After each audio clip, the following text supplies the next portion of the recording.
Pasqua First Nation acquired Pro Metal back in 2016. We acquired it because of the vast opportunities in the industry. We are one of the only First Nations 100% owned in the steel and metal fabrication. And what we've done is we've provided the opportunities, the training for the people we serve. Just recently, Pro Metal, along with PFN Group of Companies, which is owned and operated by the Pasqua First Nation, acquired a military division called the NP Aerospace, with a division in Burlington, Ontario, and the main facility in the UK.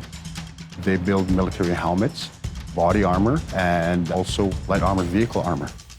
And gradually, we're going to start constructing our new facility in Regina, Saskatchewan. And the whole transition of that whole division will be moved to this area.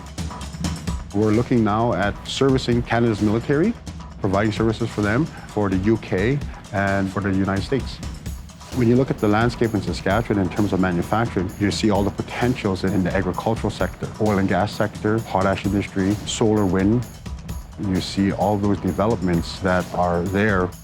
As a business person and as a First Nations, to tap into that manufacturing sector, it gives an opportunity for people to be involved, an opportunity for people to create a livelihood. Demographics in Saskatchewan for First Nations is huge. We're the fastest growing population in Canada, in Saskatchewan as well. And it's an untapped resource. What industry needs to do is they need to sit down with First Nations and see if there's a fit in terms of forming a partnership. We have 74 First Nations in Saskatchewan, and all those First Nations are open for business, but they just need the opportunity and they need the willing partnership of investors and of industry players to make that step to say, yes, we want First Nations partners, we want First Nations investors. We want to expand the training and the employment, which benefits all of Saskatchewan.